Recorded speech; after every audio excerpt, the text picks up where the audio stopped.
All right, today we're going to decode a story that's about 2,500 years old, but you'll see it has this incredibly modern message, all about what it truly takes to heal and to grow. So let's just get right into it. Have you ever thought you were totally over something? You quit that bad habit, you moved past a really tough time, maybe you thought you'd finally cracked a problem, and then boom, weeks, maybe months later, you're right back where you started. It's that super frustrating feeling, right? That relapse where you just realize, wow, this thing goes way deeper than I ever imagined. Well, guess what? This is not a new problem at all. Turns out about 2.5 millennia ago, this exact feeling, seeing change that just doesn't seem to stick, was really bugging a guy named Sunakkhatta. And he took this question, this big skeptical doubt, straight to the Buddha. Yeah, he was looking around and seeing all these people claiming they were totally transformed, right? That they'd done the work, they were healed, the whole deal. But he was skeptical. He just wasn't buying it. So his question was super blunt, basically. Are these people for real? Are they genuinely changed? Or are some of them just faking it, just putting on a show, thinking they're cured when they're actually not? Okay, so here's where it gets really interesting. The Buddha's response. He doesn't just give a simple yes or no. Nope. Instead, he tells a story, and it's this powerful parable that honestly plays out like a life or death medical drama. So the story kicks off like this. A man gets shot with an arrow, and it's not just any arrow. The tip is coated in a really potent poison, and it's stuck deep inside him. The situation is, critical. So they call for a skilled surgeon who's rushed to the scene, and with total precision, using a sharp knife, the surgeon cuts open the wound and manages to pull out the arrow shaft. It really seems like the crisis is over, right? But not so fast. The surgeon then lays out this super strict, really detailed aftercare plan. He gives 5 absolutely crucial instructions. First, you've got to eat only the right kinds of healing foods. Second, wash the wound at the proper times. Third, apply ointment. Fourth, you can't expose it to wind or dust. And fifth, and this is key, you have to be vigilant. You have to care for the wound until it's fully healed. So you see, pulling the arrow out, that wasn't the end, that was just the beginning.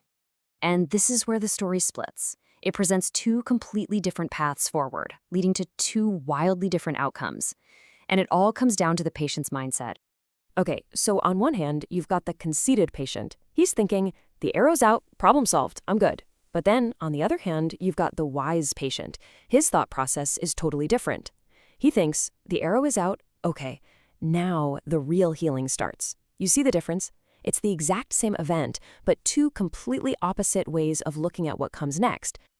So, the conceited patient, he's so sure he's already cured, he just completely blows off the surgeon's advice.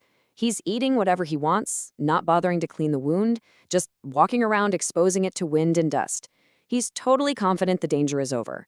But here's the thing. Even though the arrow shock is gone, little bits of that poison are still deep inside. The wound gets infected, and because he didn't take care of it, the patient dies. Now look, this is a really powerful metaphor just as it is. But to unlock its deepest meaning, the real core of the lesson, we have to do what we love to do here. We're going to perform a kind of visual translation. We're going to look at the key words in the original Pali language, first with their standard dictionary meaning, and then we're going to dig deeper, right into the linguistic roots to uncover the real psychological meaning. Okay, let's start with the arrow, which in Pali is sala. Now, the first, most obvious definition, the one you'd find in any dictionary, is exactly what you'd think it is: a physical projectile, a dart. But the linguistic root of sala points to something else entirely. It's about an internal piercing. This is the real kicker.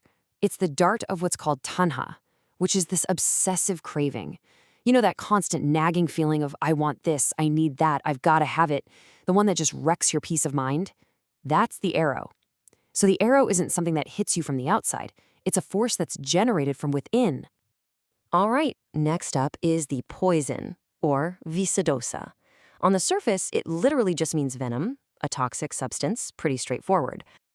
But the deeper meaning here is avidya, which translates to the corruption of ignorance. So this isn't a physical toxin at all. It's a fundamental misunderstanding of how things really are. It's the delusion that actually fuels that craving we just talked about, which makes the poison the perfect partner in crime for the arrow. Okay, so what about the wound? In Pali, that's vana. And again, on the surface, it's just what you'd expect, the physical injury, the spot where the arrow hit. But here, this might be the most profound translation of all. Vana also refers to our six senses. Yeah, everything we see, hear, smell, taste, touch, and even our thoughts. These are the openings, the wounds through which that poison of ignorance can get in and infect our entire experience. So the wound isn't just one spot on your body, it's our entire way of interacting with the world. So, okay, if craving is the arrow and ignorance is the poison, what are the tools for healing? Well, the surgeon's sharp knife, sata. That's not just a knife. It symbolizes noble wisdom, the thing that cuts cleanly right through all the confusion. And the surgeon himself, Sunakkhatta, he represents the awakened guide, the teacher who shows us how to use that wisdom. All right, so let's go back to our second patient, the wise one. Because now that we've unlocked this deeper code, we can really understand the true path to recovery. See, the wise patient, he understood the situation perfectly. He knew that just yanking out the obvious external problem, that was only step one. He knew the real, lingering danger was that poison of ignorance just waiting to fester in the open wound of his everyday senses. So what does he do? He follows that aftercare plan to the letter. He's constantly applying the ointment of wisdom to everything he does and thinks. He guards the wound of his senses, protecting them from the dust and wind of harmful stuff out in the world. He trusts the guide's plan, and because of all that hard work and diligent care, the wound heals completely. Not even a scar. Look, this is so much more than just an old story. It's a practical blueprint for real, lasting change. So the big question is, how do we use this in our own lives, right now? Okay, here is the absolute key takeaway. Deleting the app from your phone, ending that toxic relationship, throwing out all the junk food, that's just pulling out the arrow shaft. Don't get me wrong, it's a super important first step, but it's not the cure. The real work, the stuff that actually transforms you, is the aftercare. It's healing the underlying craving and ignorance. That's the poison, the stuff that made you vulnerable to that arrow to begin with. And so, this whole parable leaves us with this one profound question.